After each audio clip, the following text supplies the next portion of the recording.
আরে আরে ভাগ্নে, বল তুই কি বলবি। তোকে তো আমার অনেক ভালো লাগে।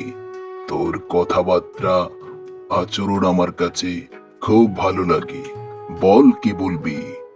তোর কথা শুনতে আমি খুব পছন্দ করি। বল ভাগ্নে, বল কি বলবি। শিয়াল মামা, শোনো তাহলে।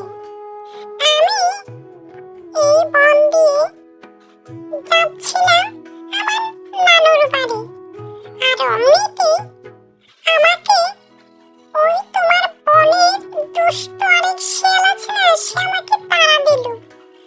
তার ভয়ে আমি অনেকদিন যাবৎ এই জঙ্গল দিয়ে আসি না, বুঝলে। আমি ভাবছি তোমার কাছে বিচারটা দেব, তাহলে আমি সঠিক বিচার পাবো। আরে আরে শোন ভাগ্নে, তোর কোনো ভয় নেই। এই বন দিয়ে তুই আসবি আর যাবি। যদি তোর কেউ কোনো ক্ষতি করতে চায় আমার কাছে বলবি।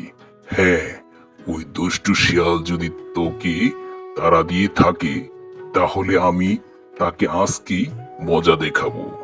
তাকে আজকে আমি শাস্তি দেব। তার এত বড় স্পর্ধা আমার ভাগ্নের সাথে এই ব্যবহার করতে কোনোদিন পারে না।